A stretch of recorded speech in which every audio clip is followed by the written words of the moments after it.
সেনাবাহিনীকে দেশের মানুষের মুখোমুখি দাঁড় করানোর ষড়যন্ত্রকে যেকোনো মূল্যে রুখে দেবার আহ্বান জানিয়েছেন বিএনপির ভারপ্রাপ্ত চেয়ারম্যান তারেক রহমান। সাংবাদিকদের সম্মানে বিএনপি মিডিয়া সেল আয়োজিত ইফতার মাহফিলে তিনি বলেন, অতীতের মতো আবারও দেশের সার্বভৌমত্বকে হুমকির মুখে ফেলার অপচেষ্টা চলছে।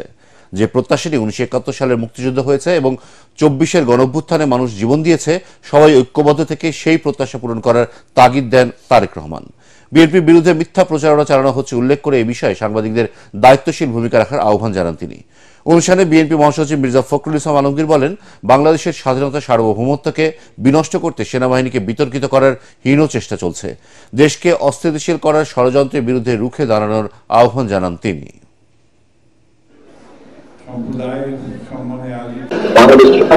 সেনাবাহিনীকে আমরা দেখেছি বিতর্কিত করার চেষ্টা করা হচ্ছে, জনগণের মুখোমুখি করিয়ে দেওয়ার চেষ্টা করা। কদিন আগে আমরা যখন দেখেছি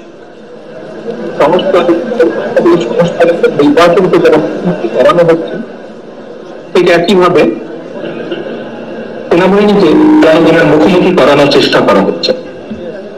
আপনি একজন সাংবাদিক হিসেবে, আমি একজন রাজনৈতিক কর্মী হিসেবে আমরা এতটুকু বুঝি যে এটি পিছনে নিশ্চয়ই কোনো ষড়যন্ত্র আছে।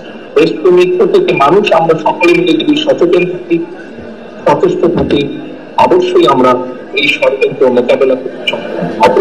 অতীতে ফ্যাসিস্ট সরকার আমলে যেভাবে বাংলাদেশের স্বাধীন সার্বভৌমত্বকে বিপন্ন করা হয়েছে, আজকে আবার বাংলাদেশের স্বাধীন সার্বভৌমত্ব যেন বিপন্ন হয়, আমরা যেন আবার অরক্ষিত হয়ে পড়ি।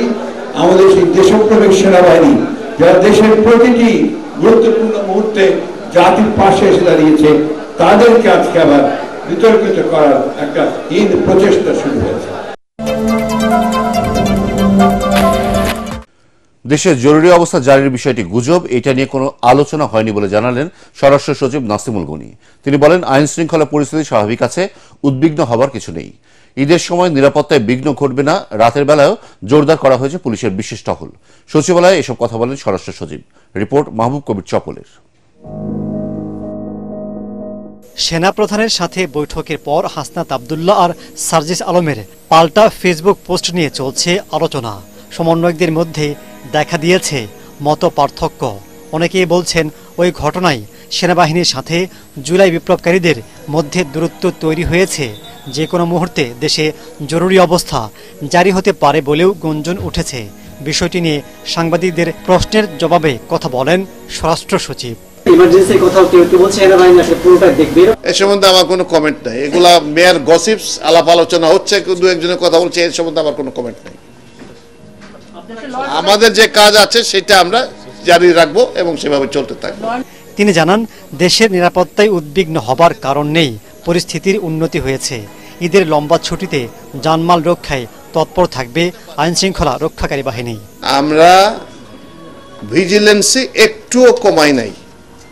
আপনারা জানলে জেনেও থাকতে পারেন যে শুধু নর্মাল যে পেট্রোলিং হচ্ছে পুলিশের তা না, আমার মেন স্ট্রিট থেকে একটা লিস্ট করা আছে, প্রতি রাত্রে 2 জন অফিসার ঢাকা শহরের প্রত্যেকটা পেট্রোলিং কদ্দূর হচ্ছে না হচ্ছে সেটা সরাসরি তারা যাচ্ছেন। এই সময় যে বরাবর যে নিরাপত্তা ব্যবস্থাগুলো না হয়, এর সবগুলোই নেওয়া হবে ইনশাল্লাহ, এবং আমরা সতর্ক থাকবো যাতে আনটুয়ার্ড কিছু না হয়। এর আগে অস্ট্রেলিয়ায় বন্দী বাংলাদেশিদের ফেরত পাঠানোর বিষয়ে একটি এসওপি চুক্তি হয়। পরে স্বরাষ্ট্র সচিব জানান, চলতি মাসের শেষ দিকে ঢাকায় ভিসা সেন্টার চালু করবে অস্ট্রেলিয়া। এইটা এতদিন নয়াদিল্লি থেকে হচ্ছিল, তো সেটা এখন অপারেটিং শুরু করবে এই মাসের শেষের থেকে। মাহবুব কবির চপল, এটিএন বাংলা, ঢাকা। যাতে যেই স্টেবিলিটিটা আছে। জাতীয় নাগরিক পার্টিকে শুধু একটি নতুন দল হিসেবে না দেখে বাংলাদেশের নতুন রাজনৈতিক বন্দোবস্তের সূচনা হিসেবে দেখার আহ্বান জানিয়েছেন দলটির আহ্বায়ক নাহিদ ইসলাম। রাজধানীর হোটেল শেরাটনে বিভিন্ন দেশের কূটনীতিকদের সম্মানে আয়োজিত ইফতার মাহফিলে তিনি একথা বলেন। বক্তব্যের শুরুতেই গাজায় ইসরায়েলের নৃশংস হামলার তীব্র নিন্দা জানিয়ে এই অন্যায়ের বিরুদ্ধে সবাইকে আওয়াজ তোলার আহ্বান জানান।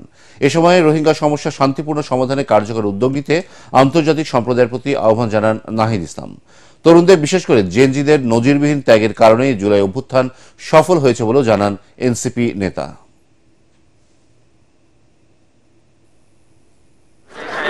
We want a new Bangladesh which will uphold the dignity of people, human rights through political consensus, and we welcome all the political parties, civil society to join us to our next stage.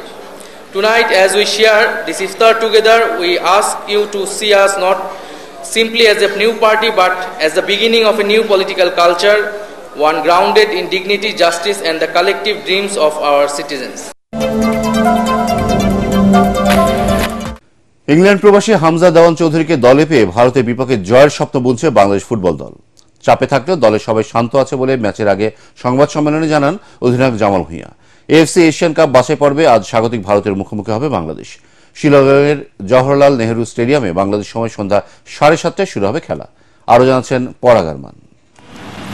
2003 সালে সাফ চ্যাম্পিয়নশিপে ভারতকে হারিয়েই ফাইনালে উঠেছিল বাংলাদেশ।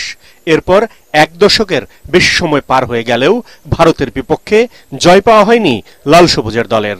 এবার English premier লিগে খেলা প্রবাসী ফুটবলার হামজা চৌধুরীকে পেয়ে ভারতকে হারানোর ছক কষছেন জামাল ভুঁইয়ারা। আমরা র্যাঙ্কিং এ চিন্তা করি না, আমার ফোকাস তো এই ম্যাচ জিততে হবে।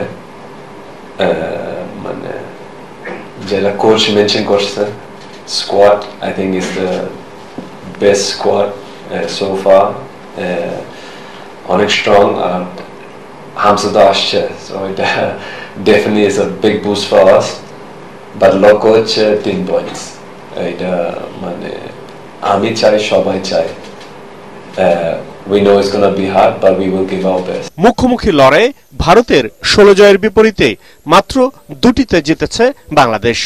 13টি ম্যাচ ড্র হয়েছে। জামাল জানান হামজাকে পেয়ে দল বুস্ট আপ হয়েছে, জয় ভিন্ন কিছুই ভাবছেন না তারা।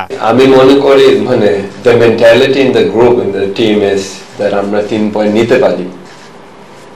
আর যদি ড্র হয় ওকে, বাট মেন্টালিটি ইজ 3 পয়েন্ট। এটা মানে আপনি প্রত্যেক প্লেয়ারকে জিজ্ঞেস করতে পারেন, ওরা সেম অ্যান্সার দিবে।